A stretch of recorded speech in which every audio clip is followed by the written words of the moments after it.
Hi everyone, I'm going to be doing a get ready with me. I've been trying to catch up on my palettes, but today I really wanted to show off a new indie brand. This is going to be my first time using them, and it's called Notoriously Morbid. I think it's sold out now. I don't know if it's going to come back, so I'm sorry I'm not that helpful, but I did really want to try and use it. It seems like such a really cute fall palette. I've been using my Dominique primer lately. I think I used it every single time I did a look with my Celestial Nirvana palette.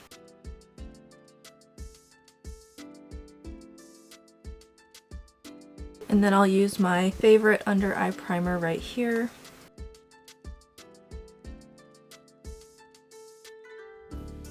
Okay, so I did kind of take a few minutes break just to let my under eye primer settle. I find if I go in straight, it doesn't really look as good. So now I'm going to use a color corrector. I'm going to use the BOBBI brown one today. It's in the shade Extra Light Bisque. Looks like this. And I just kind of lightly apply it right at that groove. So you see how I have like a really obvious groove? I pretty much apply it right there. Like that. So now it's a little less dark, and so that makes it so I put less concealer on after my foundation. I've lately just been gravitating towards using the Givenchy Prisme Libre Skincare and Glow foundation, especially with how it's kind of gotten a little drier outside. It's just not really in for me to use matte foundations anymore. And then if I want a matte look, I just powder down. So that's what I'll use today. And as I've mentioned before, I accidentally bought the wrong shade, so it's about a shade too light for me. So just ignore that. I'll use contour later. I would say this is about like a medium coverage, and I usually apply it thin enough that it's kind of a light medium, but it looks really pretty on the skin, so I do really like it. It's kind of replaced a lot of my other dewier foundations. I've kind of stopped using them ever since I got this one. It's like super moisturizing like a lotion, but somehow it just blends out really smooth. Looks really smooth on the skin. So I apply about that much, so you can still see some of my spots coming through, but otherwise my skin, especially like any unevenness, really looks perfected. And then if I generally do tend to have extra, so I just wipe it off with my paper towel. Yeah, it just leaves my skin looking really pretty. Alright, now for concealer, I'm gonna use my usual favorite. I've just not really ever found one that topped this. I have a couple I've been interested in looking at on Beauty Box Korea, but I don't know. I feel like I've gone through a lot. Like but then and again, like when I looked at the Shiseido and BOBBI brown ones online, I found that they were advertised as medium buildable to full, which honestly usually is just code word for it's medium. So I've kind of learned my lesson at this point. I don't fall for those kinds of marketing tricks anymore. And then I take the extra that's left over on the brush to brighten up the inner corner of my eyes. Really helps to make my face look more awake, and it also does seem to help slim my nose. There we go. I'd say that's pretty well covered. Honestly, I am amazed it's lasted as long as it has, because it's pretty old at this point, but it's still going strong, so here we are. Okay, so at this point I do kind of like to apply some setting powder under my eyes just to make sure nothing moves. I generally don't apply setting powder to like my cheeks or anything because I don't know if I'm going to use cream blush or not. For my under eye setting powder today, I'm going to use the Givenchy one. It's in the shade 01. It's just one of the New Year packages from like maybe 2 years back. I don't remember. I really want to get the new one, the new limited edition one. It's been a hot minute since I've used it. It's one of the first powders I ever owned. At this point, it's more of a nostalgic piece than anything.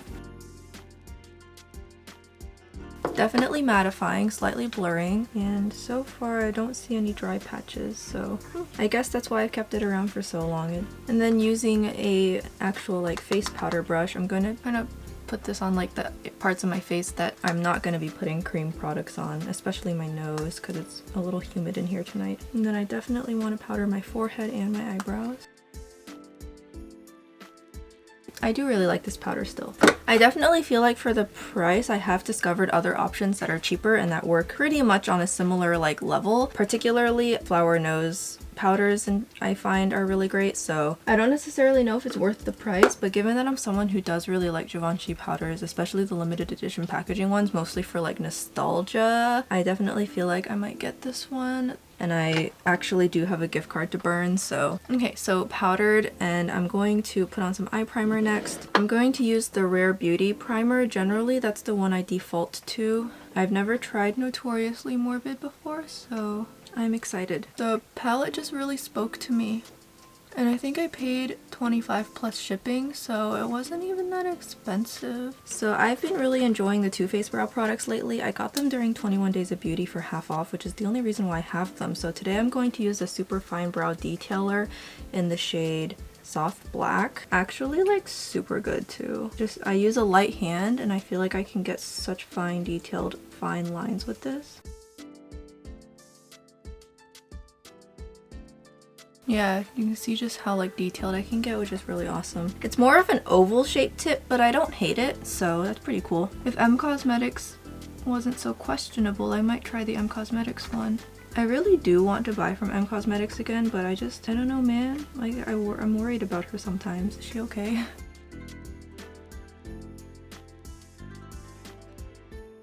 Yeah, I'm kind of going for thinner brows these days. I find it gives me more playroom with my eyeshadow. So, I don't know, I think my eyebrows used to be a little on the thick side. Too influenced by Instagram brows. My brow flick from Glossier. I had to like cut a couple bristles off the tip that kept balling up, and now it works fine. So I'm not sure why that happened, but ever since then it's been working really well. I was like afraid that Glossier was gonna go out of business, but it turns out they're coming to Sephora in 2023, so I guess we'll see how that works out for them. Okay, brows are on, so now we're going to dive into this eyeshadow palette. I'm a little nervous because I always do my face first in these, so we'll see how much fallout I give myself, but I am ready to play. I am so excited. So here is the palette. It is called Rusted Essence. It truly feels like such a beautiful, magical fall palette. This looks like a lot of fun. I'm probably going to dig into other products or palettes to finish off this look because I'm not trying to exclusively use this palette, but I definitely do want to mess around with this. I kind of want to do something that focuses around this green over here, but we'll see. I'm definitely not going to be able to use every single shade, so I do apologize, but I'll use as many as I can. So I think first I'm going to go into this green, and there are shade names on the back. So this shade is called Dead Holly, and it does indicate even on the back that some of these shades are lip safe and others are not. They are very clear on the back of which shades are actually safe and which ones quote unquote are not, aka use at your own risk. So this is going to be a completely new formula to me, so I'm going to go in light first using the Spectrum brush. I generally do prefer to use synthetics for my indie shadows just because the colors sometimes can be so vivid and I don't like staining my naturals. And I do sometimes find with indie shadows that they tend to work better with synthetics, likely because if the brand does any testing, they probably test them with synthetics, especially if the brand is vegan and the owner is vegan. This shade is very powdery, lots of kick up in the pan, so I'm literally just bumping the brush in ever so slightly to minimize fallout. I'll zoom in for you guys.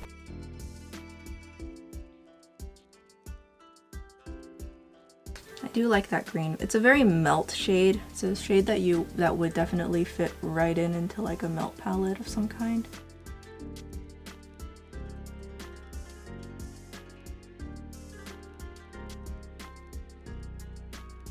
So that's that first layer kind of, and it does look really nice. I'm gonna try packing it on, see if what happens. I'm just gonna take a Dominique Cosmetics, the packer. Pretty sure these were discontinued.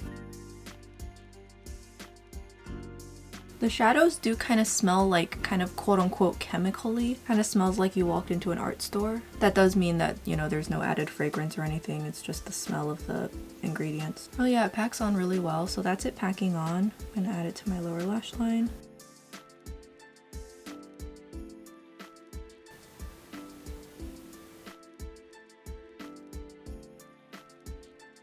Yeah, look at that. It packs on really well.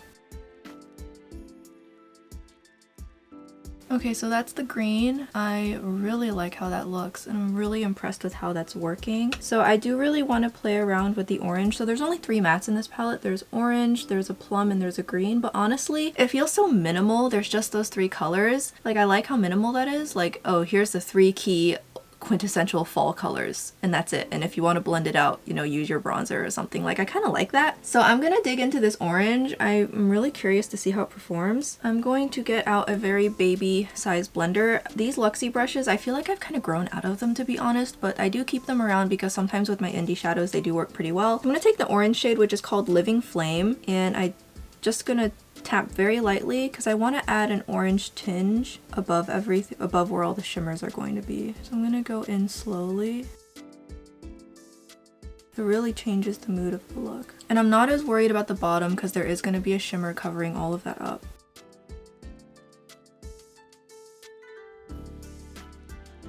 And then I'm going to add it to my lower lash line.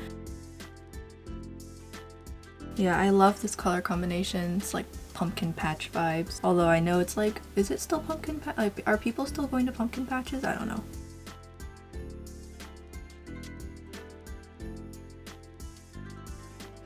And then I am gonna kind of just tuck it in the back just a little bit, just so that the eyeshadow can be a little bit blown out. Otherwise it's gonna look like it ends a little bit abruptly. Okay, yeah, that is so pretty.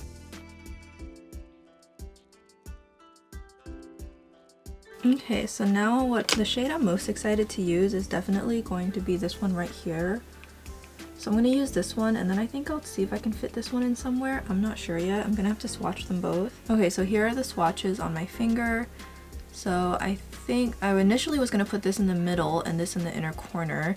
But when I look at it, I'm not actually so sure anymore. I think what I'm going to do is, I'm going to put this kind of closer out here, this in the middle, and then this in the inner corner. Otherwise it's gonna look really strange. But all three of these are really pretty. They do feel a little bit on the dry side. They don't seem to have as much of that squishy oiliness, but I think that's a good thing because I'm worried about some of the indie shadows that have a little more oil in them. I am worried about the lifespan of them. Like, how long in my collection are they gonna last before I can't use them anymore? I'm going to first go in with that Self-Pity Sick.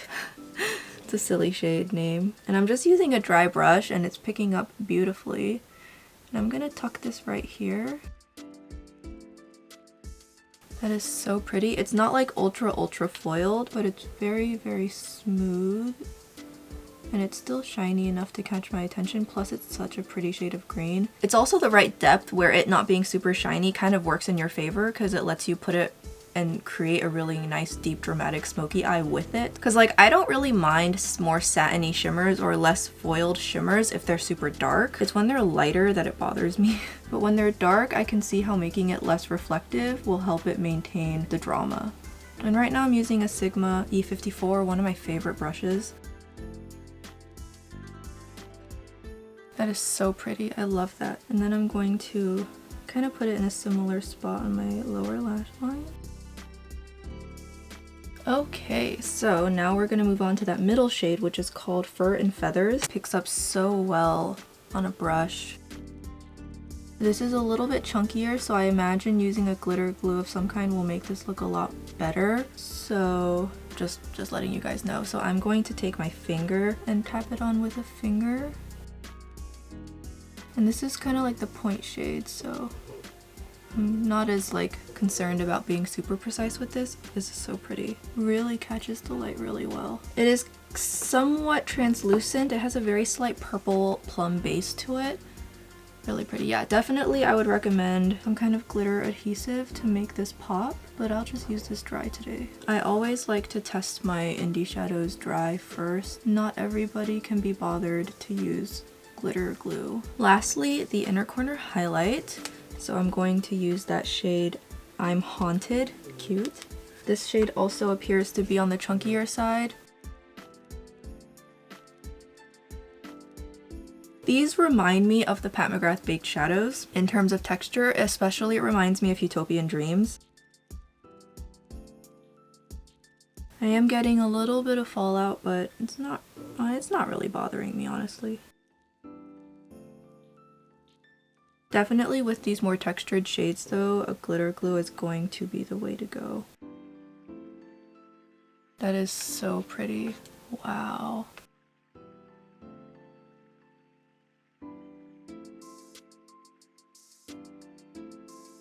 I am amazed. And then I'll just use my finger to really add just a little bit more. And also kind of press together what's already on my eyelid. That is so pretty. Oh my gosh. Now I do think this look is a little bit flat. So this is what it looks like just using Rusted Essence. I am so far super amazed, especially indie mattes. I'm always super skeptical, but the mattes were great. So I'm going to go into Surge. I really like using this shade because it's like not a black, but also it is a black, but it's also not a black. And I'm going to use this to add some depth.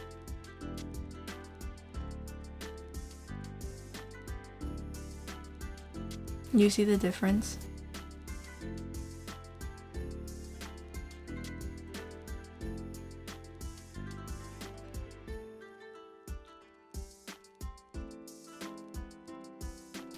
I think I definitely did a cleaner job of that on this eye versus this eye, so let me just go back into Rusted Essence and fix that really quick. I had to use my finger to kind of dab some of it off because I accidentally took it too far, so just put the green back on. There we go.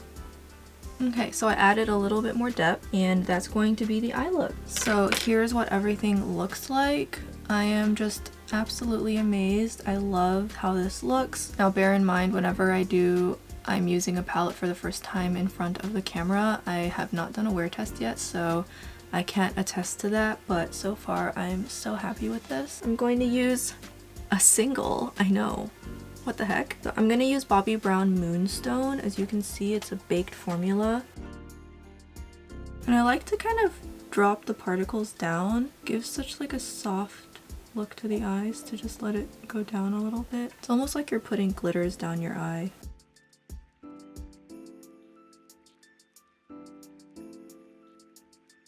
Yeah, I just really like how that looks. Okay, so now I just need to put on some lashes and mascara, and I'm gonna go ahead and do that off camera, so I'll be back in a couple minutes. Okay, my lashes are on, but like honestly, I keep having this, I chronically have this issue, and I've had it for probably years at this point, where I'll put on the lashes and they'll attach on the front and the back, but they'll never attach on the middle. So every time I close my eyes, you can see the band just floating. It just eventually gives up and my lash just pops right off. So like, I don't know what the issue is, but I never can seem to get the middle to stay down. You'd think I'd know how to put on lashes by now, but apparently no, I don't. But anyways, let's go ahead and finish up this beautiful look. I love how everything looks so far. So first things first, I need some lower lash mascara. I'm just going to use the Benefit Roller Lash just because the wand is small. I haven't really like opened a new mascara in a while because I'm waiting to get like an actually like good lash lift. So I'm just going to very lightly apply a layer. Roller Lash is okay, but I really have to let it age before I like it. And I'm not really gonna bother with my outer lower lashes because they like to stick to my upper lashes, because my upper lashes, I mean, if you have monolids, you know the struggle of getting your lashes to stop sticking together if you put on mascara. And then I'm going to take the Xtreme Precision Liner in brown, my favorite liner for lining the inner corners. Whenever I have a look as dramatic as this, it definitely helps to have a little bit of inner corner definition. And that it just makes it's a small, but it's a pretty big difference. Okay, now it's time for blush. So I haven't put any setting powder on my face just in case I was going to use cream blush. I think I'm gonna go ahead and use setting powder because with how sparkly my eyes are and how dramatic this is, I feel like having any kind of excess dewiness to my face is gonna really kind of distract from the eyeshadow. So I'm just going to go back into my Givenchy powder I used earlier, and I'm just going to go ahead and set the rest of my face. Really tamp down that shine, smooth everything out. And now I'm going to put on some blush and bronzer. So with the orange being rather warm, I am going to go in with my JACLYN bronzer. In this shade here, it's a birthday suit. This bronzer is barely darker than my skin tone, and so it's really easy for me to apply without going overboard. So that's why I picked this shade instead of the next one down. I always like to pick the bronzer that is barely darker than me, and it's not because I think I'm paler than I am, it's because I don't want to be caught applying too much bronzer on accident. So I always go with the lightest shade possible, so that way it's pretty much impossible for me to put on too much. I know a lot of people will go shades down what they think would match them. They'll pick one darker and then they can kind of really customize how bronzed they want to be, but I never really like looking super bronzed. That's just not my preferred aesthetic or makeup style, so I go with whatever is super light. It just makes it easier for me. So I'm not going to use this under my nose because obviously, as you can see, this is a bronzer. Okay, so now it's time for blush. I'm not sure what I want to use. I think I'll go with this. It'll be just a good kind of goes with everything. This is Romand Better Than Cheek 05. I do know that these got renewed, and I do intend on picking up some shades whenever I make another order from Beauty Box Korea, which I do need to do soon because my sister needs medium-sized face masks, so I'll get around to doing that, and then I'll buy a couple more shades of the renewal. And my face is very mattified, so this isn't going to stick on super well, but I don't need a super pigmented application, so I don't really mind. So I'm just going to kind of let it be a light application. And now I'm going to take some more setting spray And the reason I do that is so that I can get my highlighter to stick down. Once it dries, the setting spray, it doesn't really make my face any dewier than normal. I just kind of let it dry a little bit. But I am gonna put on some highlighter, and I do want my highlighter to be a little bit kind of on the sparkly side to match with the eyeshadow. So what I'm going to use today is I'm going to use Solar from Shiseido. As I mentioned in an older video, if I hold mine upside down, the whole product will just kind of pop out. Tilt it gently. And I like to use my finger for this product. It's just it's very dainty. And with the setting spray kind of dampening up my cheek, you can see it really sticks down. Then a little bit on my nose. The tip of my nose is getting sweaty all by itself, so I'm just gonna keep it on the bridge today. And I may have gotten a little bit of blush on my nose, so if my nose suddenly looks pink, it's because I think this is the finger I've been using for the eyeshadow and stuff, so it might have a little bit of shadow left on it. Okay, so we are almost done. I just have to put on the lips. I kept the face nice and simple, let the eyes really speak for themselves. I use Buxom Incognito to line my lips. Still one of my favorite lip liners of all time. It's a shame that I can't get it anymore. And then for my lips, I'm going to use this shade from Kaleidos called Adobe Lip Clay. Haven't used this in a while. As you can see, it's not really a shade I use often. It is a really nice formula though. It's more or less just kind of the color of my lips. So I'm gonna add a little bit of darkness. I'm gonna take the MAC Powder Kiss Liquid Lip Color and Over the Taupe. This is another shade I do not use often. I do have it though because I, you know, powder kiss. I like all the shades. And occasionally I have situations like this where I'm glad I had it. I'm gonna put this on the inner part of my lip. It's not much darker than the shade I just put down, but it's a little bit, so it just adds like a little bit of dimension, just like a little bit, without making my lips make me look dead.